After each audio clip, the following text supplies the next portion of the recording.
Hey guys, this is ITV with Lemony Snicket, the author of many books. I love learning new words, and there's how many people here know what penultimate means?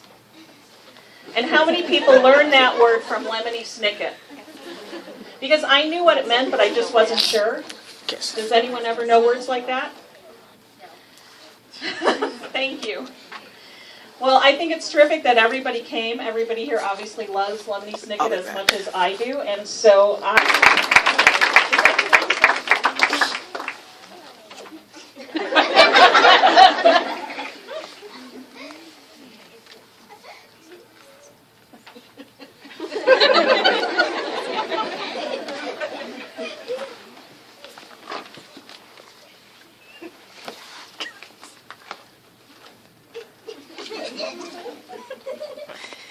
sorry. I don't know who that woman was. Or why she would tell you such a terrible lie. I don't know why anyone would lie to children.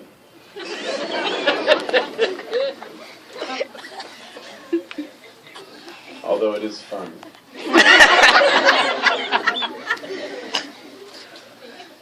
I know that all of you got into automobiles or on ponies and made your way here to this beautiful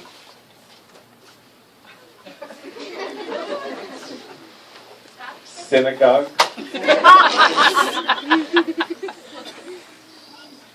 And that you were, in some cases, forced to sit on the floor. And that you were told that Lemony Snicket was going to be here.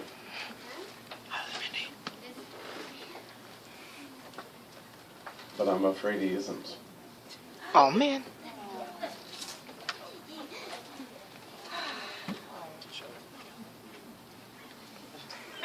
There's nothing funny about it.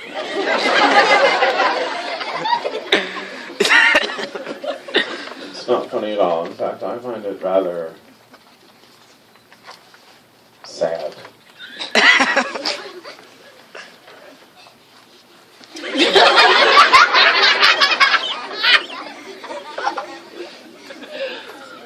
Mr. Snicket wanted to come here very badly to talk about his work and to teach important lessons through a slideshow.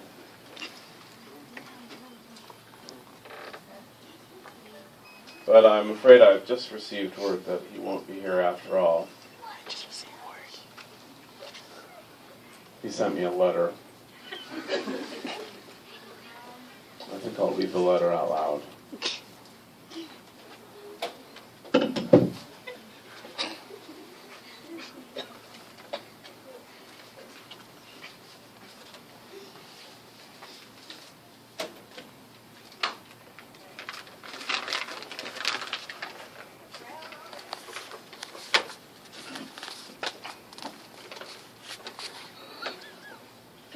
Dear handsome colleague,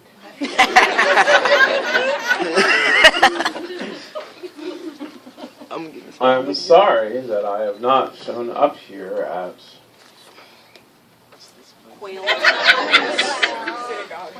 Quail Ridge Books. That's what it says, at Quail Ridge Books. I was eager to meet the more or less charming audience and talk with them about my work. But on the way here, I encountered something suspicious which required investigation. Next slide.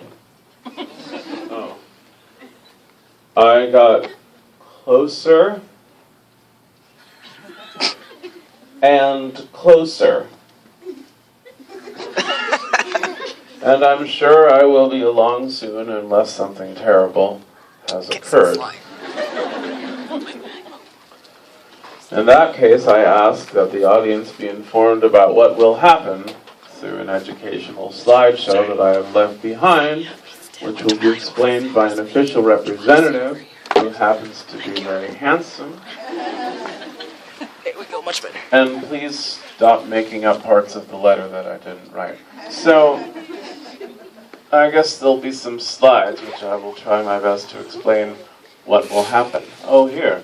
What will happen? Number 1, arrival. Well, you have arrived. Number 2, welcoming remarks. I guess that was that woman talking at you earlier. Number 3, Lemony Snicket appears. Well, that hasn't happened. I guess we're off schedule. Number 4, Lemony Snicket fails to appear. Well, then we're back on schedule, because that is happening. Number 5, very handsome man reads apology from Lemony Snicket. That's right where we are now, then, I guess. Number 6, safety warnings. Number 7, a discussion of Mr. Snicket's work. Number 8, a revelation of a secret message. Number 9, Lemony Snicket reads out loud. Number 10, Lemony Snicket excuses himself and runs screaming.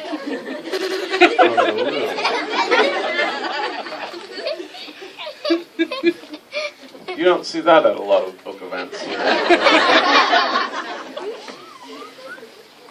It's not the sort of thing John Updike does. Toni Morrison. And number 11, dismissal. You will be dismissed. Number 12, assuming if Mr. Snicket would hear, he would, of course, sign your work. And number 13, a troubling thing occurs in the middle of the night. Well, let's not worry about that now. So, we're on number 6, the safety warnings, which I think is relevant because Mr. Snicket's work can be very disturbing and alarming to young people. I have met a number of young people who have encountered Mr. Snicket's work, and dreadful things have happened to them. Recently, I met a child whose hair had turned snow white when encountering Mr. Snicket's work. And when I say Snow White, I don't mean the lovable character created by the Brothers Grimm who skips around the forest with midgets. I mean white. The color white, the color of that woman's shirt if it were clean. And so for that reason, and less insulting reasons, it's always good to go over some basic safety warnings before discussing his work. The safety warnings have been divided into 3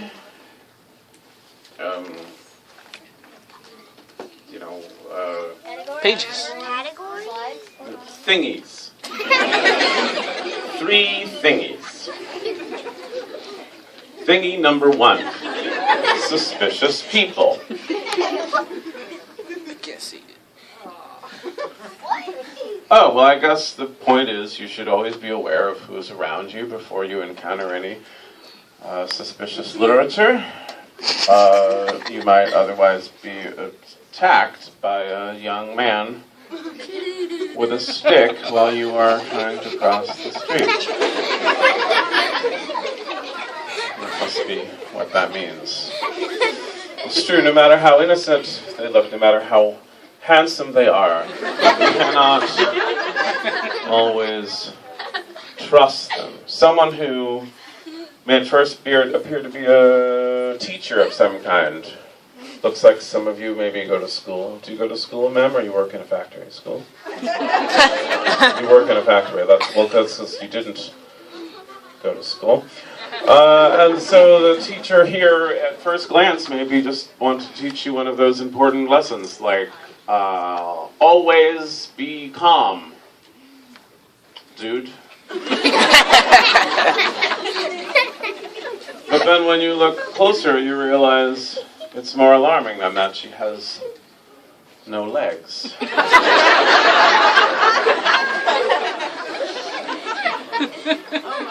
Sometimes someone who seems friendly may be trying to trick you into slamming your fingers on the door. You don't want to get into an elevator where someone may flick a sinister switch that does God knows what. Even an innocent-looking bricklayer may be planning to murder you and bury you underneath a tree, and the blood stains will never come out of your clothing? Someone call the police! Well, that's not the police, that's a hat! And that's the man playing the violin in an invisible church! Which brings me to thingy number B. Thingy number B. Suspicious clothing. Now, I myself like to dress up when I visit a synagogue or a bookstore to show respect for literature and for Mr. Snicket himself, whereas other people just wear whatever they found in their hamper or dumpster. Or what?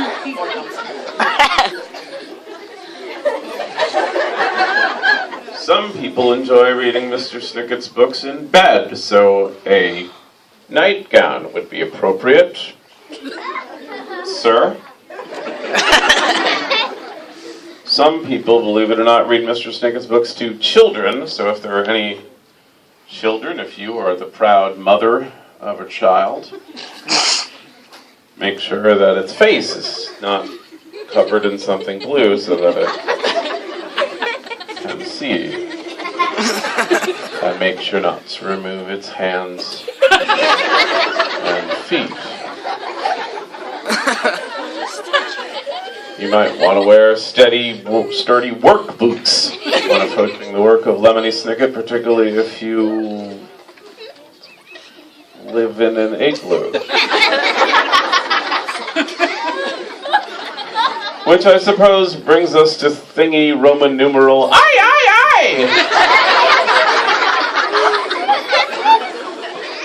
Suspicious investigations, because Mr. Snicket spends a great deal of his time researching and writing down suspicious things in books that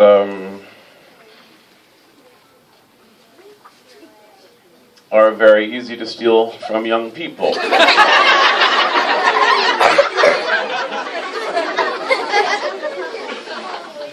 Here is the first volume in a series of unfortunate events, a sequence of 13 books about terrible things happening over and over to orphans.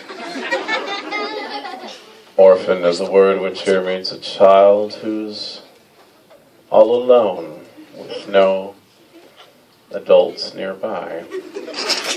This book, on the other hand, is the first volume in All the Wrong Questions, which details Mr. Snicket's apprenticeship in a secret organization. In this book, he learns of a statue that has been stolen, but the statue turns out not to have been stolen, so it is necessary for the statue to become stolen so that the case of the stolen statue can be